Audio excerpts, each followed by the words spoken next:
Bonjour Benjamin Descoster. Bonjour, indice des prix à la consommation, ralentissement conjoncturel, compensation du renchérissement comme partie intégrante des négociations salariales. Bienvenue dans le monde magique de l'inflation. Un monde dans lequel on grimace en essayant de comprendre les articles sur le sujet avant de finir par carrément tirer la gueule à la fin du mois parce qu'il reste plus grand chose et que ça, on arrive bien à percuter. Enfin, je dis on. Aujourd'hui, autour de la table, ça va ? Bonjour, Calmiret, ça va la retraite à 200 000 balles Non, ça va. Désolé. Je vais quand même gueuler un peu contre l'inflation. Il n'y a pas de raison que ce soit juste les socialistes qui défendent les pauvres alors qu'ils en ont jamais vu.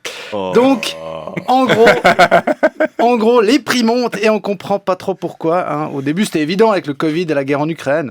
Ah, mais là, on a l'impression que l'inflation, c'est devenu le meilleur moyen pour expliquer l'inflation. On nous vend un peu le truc comme si c'était un phénomène qu'on n'arrivait pas à maîtriser ou à prévoir. Hein. Dans les médias, ils interviewent des économistes, mais on dirait des présentateurs météo. Hein. Cela dit, pas de panique, on peut compter sur Stéphane Meyerhans, le monsieur prix de la Confédération. Mais oui, là, vous savez, il ressemble à Boris Johnson, qui aurait compris comment utiliser un peigne. Stéphane Meyerhans, il expliquait son rôle cette semaine à On en parle. Ouais, la loi me donne même le mandat d'observer l'évolution des prix. Ah bah heureusement qu'il est là. Laissez-moi essayer d'observer l'évolution des prix pour voir. C'est plus cher, voilà.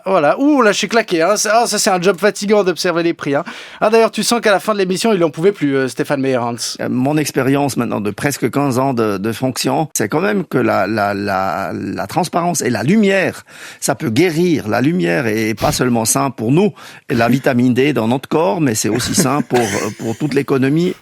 Voilà, donc la solution de Stéphane Meyerhans, c'est de faire de la luminothérapie à l'économie. Ah, il est un peu en mode quinca célibatante qui allume mange priait mais qui hésite entre la dépression nerveuse ou les gouttes de bar. Hein. Bonne idée la luminothérapie. On sera fauché mais on aura bonne mine. Ouais. Ah bon, il fait ce qu'il peut Stéphane Meyerhans, mais il est au fond du bac. Tu sens qu'il faudrait pas que le prix des cordes et des tabourets augmente trop. Hein.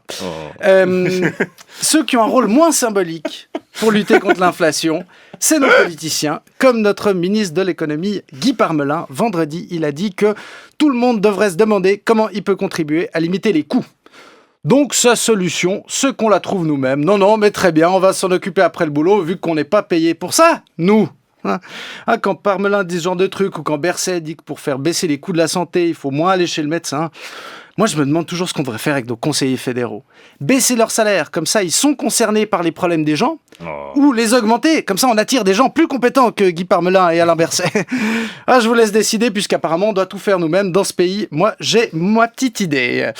Mais si on veut faire bouger les choses, il faut peut-être plus regarder du côté des magasins que du Parlement, avec 70% du marché qui est détenu par seulement 2 acteurs. La grande distribution, elle porte assez mal son nom en Suisse. Hein. Il y a Coop, pour toi, mais surtout pour moi, et M comme Migros et comme marge conséquente. Le meilleur exemple, c'est le lait. 1 kilo de lait, ça coûte plus d'1 franc à produire, mais Coop et Migros, ils l'achètent 60 centimes. Ça, c'est pas des supermarchés, c'est des magiciens. Abracadabra, on fait du yogourt, tada, 2,50 balles le kilo de lait. Et quand on demande à Coop et Migros comment ils calculent leur marge, ils font la sourde oreille. Pourtant, j'ai vérifié, ils vendent tous les deux des cotons-tiges. Hein. Ou alors, c'est parce qu'un magicien ne révèle jamais ses secrets. Une des solutions contre l'inflation, c'est la transparence. Alors, est-ce que c'est ce que Stéphane Meyerhans disait dans l'extrait tout à l'heure, avant que je me moque de lui ? Oui. Est-ce que je suis prêt à sacrifier l'honnêteté intellectuelle pour une blague ? Tout à fait.